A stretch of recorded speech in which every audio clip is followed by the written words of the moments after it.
When you've been in investment recovery as long as the team at MMR has been, there's an entire library of stories that make one company's extremely strange surplus another company's newfound treasure. And that's what we're going to be talking about today.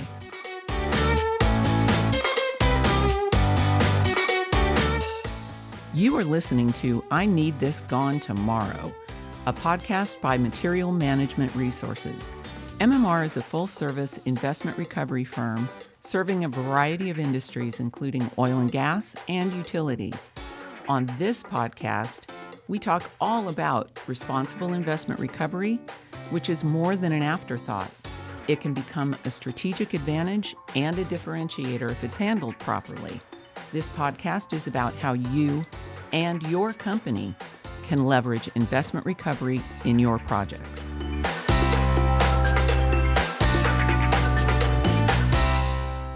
My guests today are Stacy Elliot, Michael Beith, and Melissa Graham. Welcome and thank you for being here. Thank you.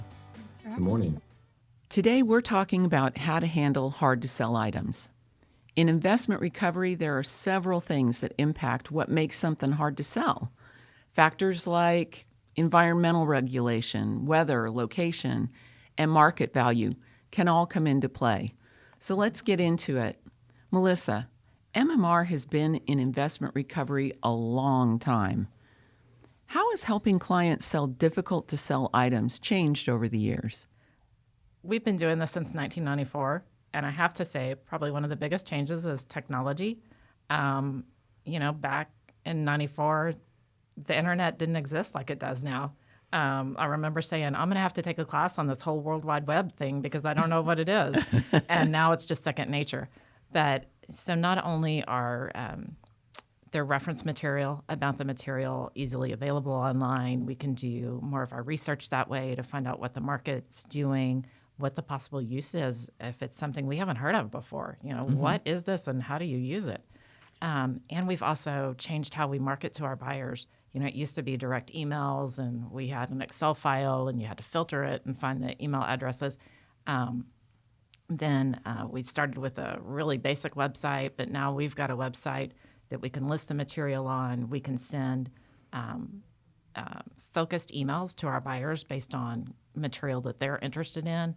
We know what we're looking for. We've got databases of our buyers and what they've bought and what their interests are, so we can find those buyers and approach them directly if it's something that we think that they might have a use for. So the technology has really helped us, leverage and expand and do more for our clients.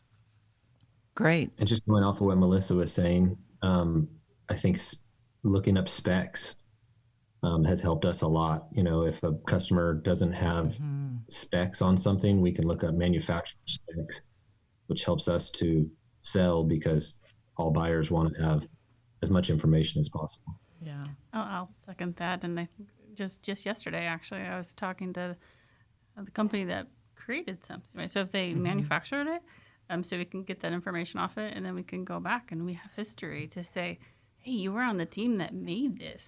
And so we can actually get information on why it was made or even who engineered it. So those are the things I think we do that goes above and beyond just finding a buyer.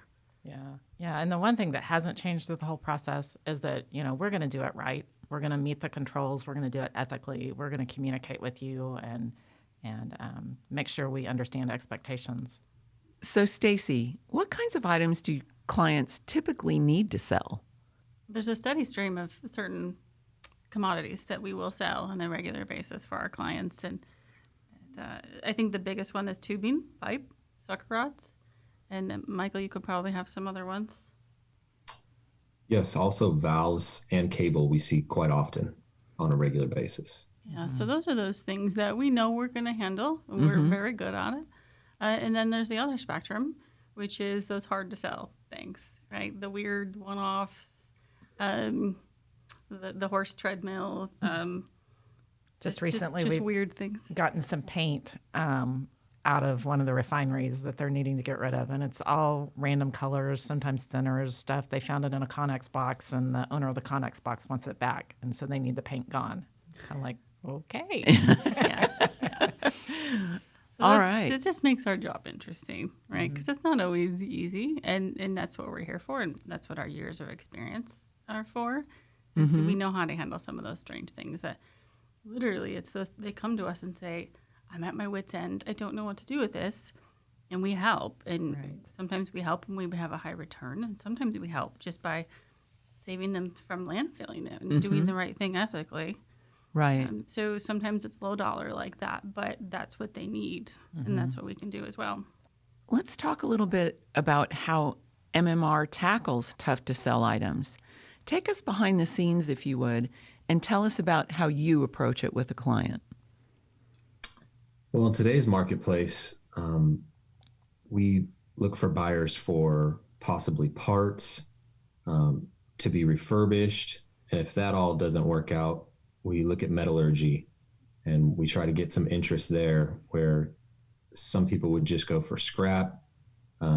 We can actually bid that out, and that metallurgy is worth a certain dollar amount to scrap companies. So transformers are a good one. We not that long ago had some transformers. Transformers unused do carry a high value usually. Kind of hard to find for resale. So what we do is we try to focus on the metallurgy that those transformers do have, which do have a high value usually to scrappers versus just scrapping the entire unit. We say this is how much metallurgy is inside. This is what kind of weight. That usually tends to lift eyebrows. Okay. And raise the price, I would imagine. Absolutely. Lift eyebrows and profit. Yes. What a good combo. And I saw a little twinkle in everybody's eye when we started to talk about the unusual stuff. So let's go there. It makes it fun. Yeah. What's an unusual item that a client needed help monetizing? Michael, do you have some examples of that? I do have an example, chemical, one that you wouldn't really think, but, a customer needed to get it moved, get it out. They needed to get new stuff in. We helped that customer pretty much with a $1 sale, but ended up saving hundreds of thousands of dollars in the process. So, And tell me a little bit more about that. You saved them hundreds of thousands of dollars because why? Logistically, so to transfer chemical like that is extremely expensive. You don't just get to have a regular truck show up and pour it into a bucket and move on down the road. Everything is, especially in California, which is where this was, there's so much strict regulations and so much cost involved in just moving it. It helped them out a lot.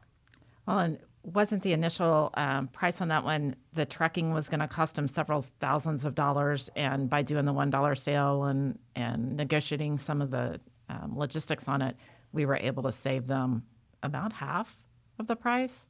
I believe so, yeah. So saving the customer on disposal costs is the big deal there on the chemical. Them not having to pay the high dollar for disposal and selling it for $1 is where they really get a big benefit out of it. So it was trucking, it was disposal, it was all of that. Logistics, disposal, everything, and that dollar ended up helping them out a lot. Yeah, and then for reporting wise, they didn't have to fill out all the EPA reporting because that they were landfilling or doing something disposing of it. They found a reuse for it. Which I believe you only get a certain amount of disposal a year, especially with chemicals and other landfill items. You mentioned that because of your help, the company didn't have to do the kind of EPA reporting that would have been required had they not avoided the disposal of the material. Can you give us an idea of how much having to do that kind of reporting costs, either in a dollar figure or time, or focus away from the primary role for the manager? I think man-hour wise, it depends too on how often you're having to report. Some sites are just annually, some maybe a higher frequency, and they're pretty detailed reports. The ones that we do assist with through our scrap and management programs, we have to go through and let them know what type of metals left and even the metallurgy of those different things. so that they can, check all the boxes and give an accurate report of what they've done. So I think it would just vary depending on the volume that's going out, but it's a pretty thick stack of paper that you go through. And I would imagine if you change status to high generator, that becomes even more of a burden for the company. Yes, more frequent reporting and then audits, inspections, that type of thing. So I'm curious to know, clients got something that they're like, it's a head scratcher. What am I going to do with this? How do they find you typically? Sometimes it's that they've worked with us before and they've moved to a new project. We had a slip, trip, and fall trailer in the Corpus Christi area that came about because it was someone we had worked with before. They bought it in 2017 as they were going to start the project to do some internal training because slips, trips, and falls was one of their highest risk factors for injury. And it was really kind of funny. We had a video with it and the guy demonstrating it, and you had to navigate this slick surface with a cup of liquid in your hand, and people threw ping pong balls at you, and you couldn't drop a drop. So we thought that would be a fun team building exercise to take the company out and use too, but we weren't able to do that. So and some of that, we looked at it and we're like, how can we repurpose this? Does somebody have to use it for this? Well, no, it was an air-conditioned trailer that some of the sides popped up on, so perfect for trade shows or conventions and stuff like that, and we were able to market it that way. But they find us, they talk to their buddies. Their buddies used us before, and becomes recommended. And we try to keep a visual presence on the sites that we actually have drive-in access to, and continually visiting with the people we've worked with. Hey, it's been a little while since we've talked to you. What's going on in your life? Not necessarily do you have extra surplus, but sometimes those conversations just naturally lead to it then. I think also often it ends up being most of the folks that we work with, our clients have a role in sales and surplus and managing this hard to sell stuff. It's not their top priority. Right. They have something else. Maybe it's only 25% of their job. And so maybe they're not always thinking about it. And so we try to just make sure, hey, we're here and we can help. And they're always, they're let us take it off your hands. I could use some help. Yes. We end up building relationships by reaching out and explaining our processes and our successes with working with different companies. And again, back to some of this hard to sell stuff that sometimes internally they don't have the resources to get rid of. And I think that our name is kind of carried through the industry a little bit, and our hard work and determination, it pays off. And your knowledge, right? You can't downplay that, and that what you're talking about. We might not be, what is that saying? We might not know everything, or might not know a lot about everything, but we know a little bit about everything. Right. Just enough to help manage what they come at us with. Well, even just knowing what rock to look under to figure it out saves people time. If you don't know, knowing where to look. Yep. And I think the other thing is, I think we're really good at looking at this from the outside. Right? If they're currently, you kind of envision the whirlwind, right? If our clients are in this whirlwind of chaos and I don't know what to do with this, well, we come in and we say, okay, well, maybe you can do this, look at this from this environmental angle, or you look at it from a different angle. So we really come in and look at it from how they're not seeing it yet. And so they appreciate that expertise from us. We have good processes to streamline. We do. And I think helps us think a lot. Yeah. And I think Michael had a good word in there, that determination. I think we are a very determined company and group and team of people. And I think that's why we get excited when those hard to sell assets go through, because it's like, yes, we found it, we did it, we've got a success story. It is very satisfying. It is very satisfying. Yeah. Well, that explains the twinkle in your eye then. Yeah. One thing that reminds me of what I'm working on right now, I think we had a difficult problem come up at the very beginning of 2020, and it was lead, right? And that one's actually been around since 2016. Is it really? It keeps not getting loaded Well, the good news is I think that the contract's going to be signed today. Yay! So we will be internally celebrating when we finally help this client get rid of this lead. Why did this project keep getting delayed? It's really hard to find companies that will accept lead. Mm-hmm. This lead is dirty too. It's 2 5-gallon buckets, about half full. Yeah, a or couple so. 100 pounds maybe, but it's a little dirty. Yes. And not contaminated like No. oil or anything, just dirty. Just dirty. And we would find somebody that would take it and they'd come to pick up the other scrap material, and somebody at the site would forget to load it, and different things. And we found somebody that would take it, and then they looked in it and they said, no, I don't, there's not really enough there to do anything with. And so we finally have been able to reach out, and he had some more material. Yeah. And Stacy took head on it and just found a scrap company that's coming to pick up the other material, and they've agreed to take it. And hopefully it will get loaded this time. But I met the asset owner at a pipeline conference internally, and that was, came over and, so you're MMR, you're the one, and, and he's laughed now too and said, I didn't like you to start with because you had all these regulations. And then I found out that there's all these steps to make sure that we do it right, and we meet controls, and we do everything. And he's like, I really like you guys. You've worked with me. You helped me get rid of my little stash, because he always has just not really Junk anything drawers? that junk drawers is a great term for it, of, just a random miscellaneous, not really any reuse with it. And we're able to recycle that for him and find a home for it. And he's not having to pay to landfill it. So, Michael, how do you help a project manager convince the powers that be that maybe the weird thing over there in the corner really does need to go? Customers from time to time have stuff sit that's maybe unused or still has value.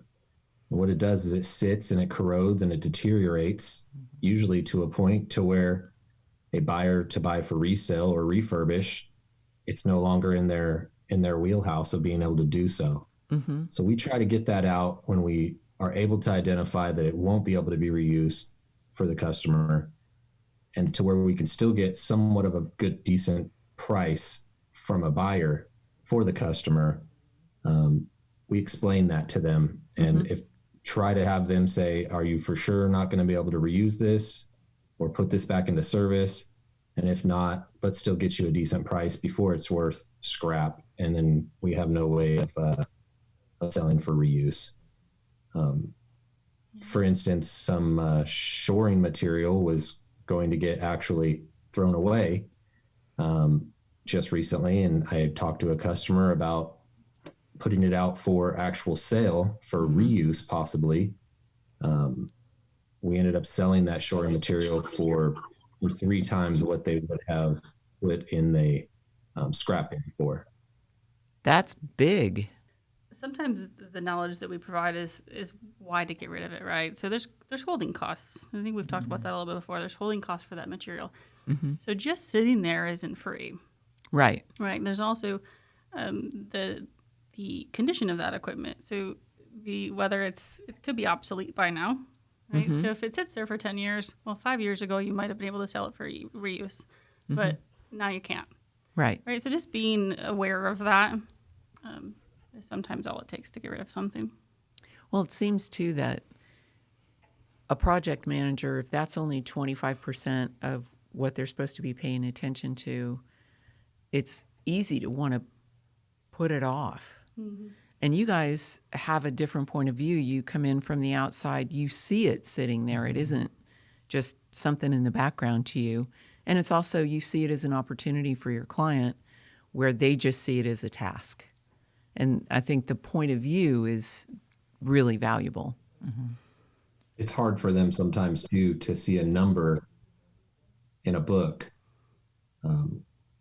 and go sell that, knowing that they're not going to get, a full price return. Right. So what they might be carrying in their inventory, the number is different than the price they'll get for it. And it's hard to let go of that. It is. We just got to convince them that the time is better sooner than later to get the higher return. Right. Sometimes what the clients will look at is capacity, right? If their warehouse is at 95% or 97% capacity, maybe that's that trigger that will say, I can't move anything else in. Therefore, True. Let's I have to move deal with something this. out. We should call MMR. That's back to that question of how do we make them look good, right? Mm-hmm. I think the knowledge that we have on how to manage surplus includes how to also manage your budget for it, right? So I think we can coach our clients in saying, okay, well, how about in the 2021 cycle, you add this to your budget so that way you can manage it responsibly in 2021. Right. Let's talk numbers here. I know you guys like numbers, just saying. Yes. A happy place. Most of us are accountants. I thought I was picking up some jam over there. Okay, so what are some examples of hard-to-sell items that sold for a crazy amount? And let's start with the good stuff. I'm talking good crazy here, as in it sold for a lot. I've got a good example of that right now. And during this crazy time of 2020 and COVID, there's been a lot of changes in the market and how we sell things, actually. A good one, though, is tubing and rods that we sell for our clients for some reason. And actually, I know a little bit why, but they just have really good pricing right now. And so go back to the client and say, this is the market changes. And then just helps them prioritize what we should be doing, especially since other areas may be not good pricing right now. Some things are very hard to sell right now in our current COVID market. Like valves right now, which we can typically get a really good return on, and we're still getting a fair price given the market, but there's not a lot of use for it. We're getting better than scrap. Yeah, we're getting better, definitely better than scrap, but not as high as we typically see, and it's just because the market's saturated, and there's not a lot of reuse. There's not a lot of new projects or activity going on, and so everything's been scaled back. Projects are being delayed or slowed down. Because of the current crisis, we've got less oil rigs, less workover rigs, so there's been a lot of effect in the oil and gas industry. And so with that, this tubing is now a high commodity. So there's less coming out of the ground. Before you knew you're going to get, let's just say, they needed 50 tons. You know it's going to come up because that's part of that recurring thing that we help with, that we're really good at. We know, and we know how to manage it. But all of a sudden now, there's only 10 tons.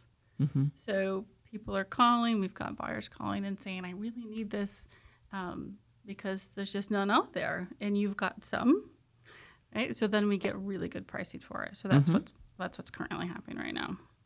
Everyone's trying to get their hands on it. yes.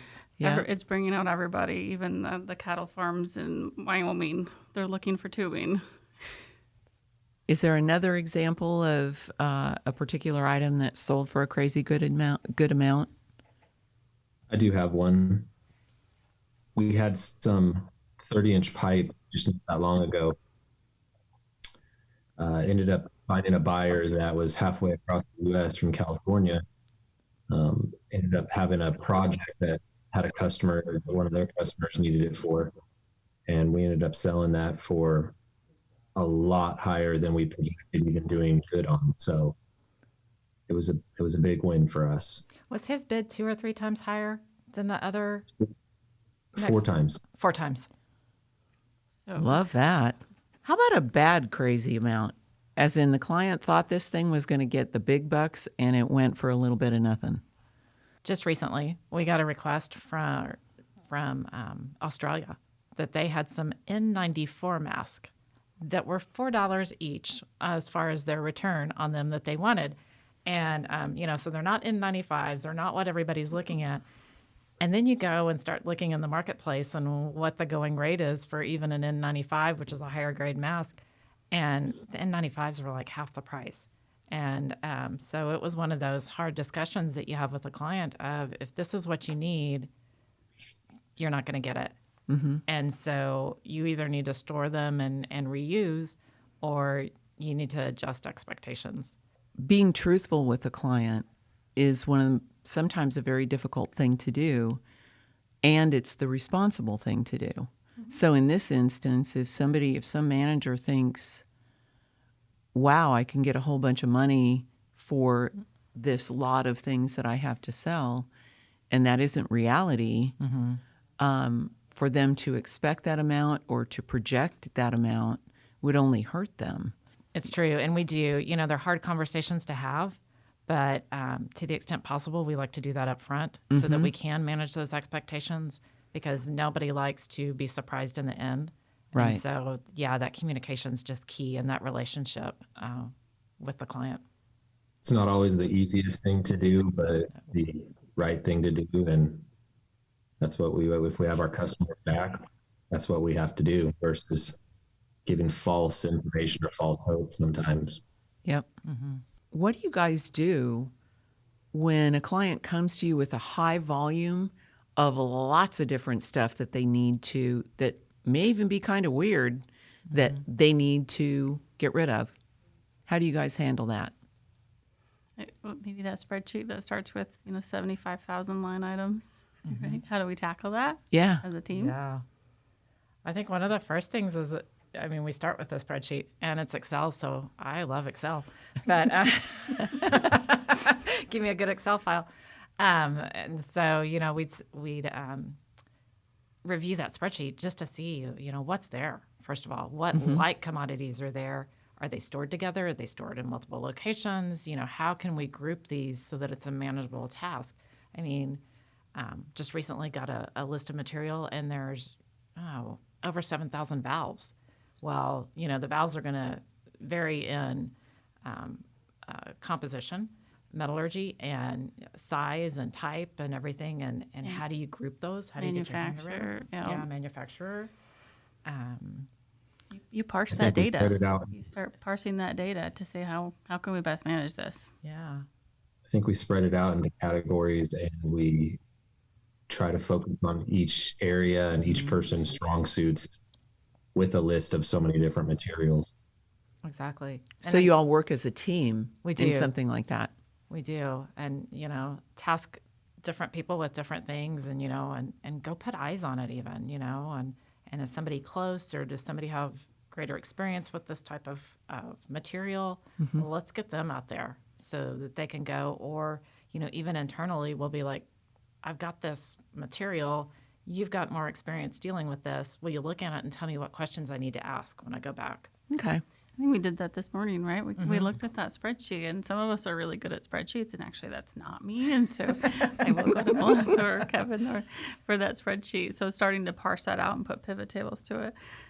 So that was that first. But also the first questions, right? Melissa made it come up with some good questions for that client. And so we come up with those first questions, and we come back. It is a nonstop process of how to best manage this and how to do the best lotting, and if the client wants a certain type of auction, or we look at that as well. So there's so many different aspects, and that's why it's fun too. You see that sparkle in my eye again? Yes. Because it is really fun. Because we're developing this solution for somebody. Yeah, and we're managing expectations again too. It's like, is his pain point paying storage on these rotors that are at this one location, or his pain point wanting to see some trucks get in and out of the facility and some stuff move from the facility, so he can be like, okay, that storage yard is now clear. But knowing, where do we need to focus first? What's going to bring him, make him look best by taking care of first and prioritizing with his expectations. And bring the most release. If I look at a spreadsheet of a bunch of material versus Melissa or Stacy looking at one, we probably all look at it a little bit different and have different ideas. So for all of us to be able to come together and bring those ideas together and figure out which one's going to work best for the customer. You and I talked about which questions to ask, like the initial questions from the spreadsheet. But the other thing we talked about was a buyer's list. But even before we sell something, we know, Michael, you might have some really good valve buyers in California, and I might have some good valve buyers in North Dakota or Texas. And so we're looking at that even before, right? Because we also are helping our clients come up with fair market value or an estimated return on this sale. So that happens before we even initiate an auction. Yeah, and what have our buyers expressed interest in and perform well on, or even are there some items on here that we need to look for new buyers for, or look for new avenues and identify those? Okay, let's talk weird here. What is the strangest thing that you have ever been asked to help a client sell? I've had a client have a it was a snow machine. You ever seen one of those machines that generates Yeah. snow? So it was a client that had used this snow machine, and actually there was a hail machine as well. Have you ever seen? It's almost like maybe like a potato launcher or a shooter launcher, but it shoots pretend hail at a piece of equipment, and so you're testing the quality of the material. And so I think that was probably one of the weirdest ones for the sell. So they were testing shingles is what it was. They were testing the shingles to see if the shingles could hold up to a certain amount of snow or hail damage. So that was fun. Interesting. I would say a weird one for me is just recently we deal with a nuclear facility out here in California, and it was a special miniature capsule nuclear X-ray machine. You can sell an X-ray machine? I guess a nuclear X-ray machine, something that we haven't found a buyer for yet. It's a special buyer, so we're dealing with some other nuclear facilities outside of the state to see if we can get that moved. When you're working with a new client, how is it that you help with setting responsible expectations for a hard to sell item? The first thing we do with our clients is listen closely, and we can get an idea of maybe if they don't know what they want, but we can help them figure out what they want. Usually with the new customer as well, they have a certain outreach, and it's usually one person by themselves that's handling this job on investment recovery. Our outreach is usually much greater. We have different resources that they usually don't have, which they might have reached out and tried to sell before and had no luck of anything on it. And we've got people that buy this kind of stuff on a regular basis. I would say explaining to them our resources and how large our outreach is globally is a big key. And somebody brought up earlier just the different the expertise that we have internally, and being able to draw on that and then be able to provide that information to the client, whether it's market research or the buyer database or knowing a reuse, or just that determination to find that reuse.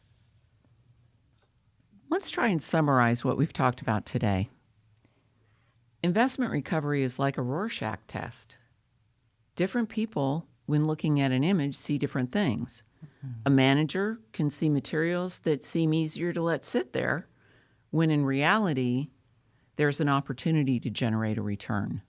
Finding a responsible partner to make sure you have solid facts to assess the value of what you have on hand in the corner or in your junk drawer can give you a really realistic and responsible path forward. And finally, finding a partner with diverse experience in different categories of materials with a wide variety of potential buyers can help you find a new home for your hard-to-sell items and help you meet your goals.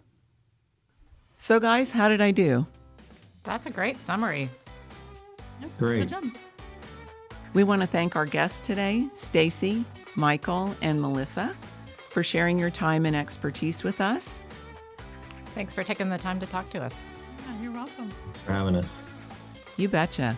To learn more about material management resources and how we can help you responsibly handle surplus materials, visit us online at materialmg.com.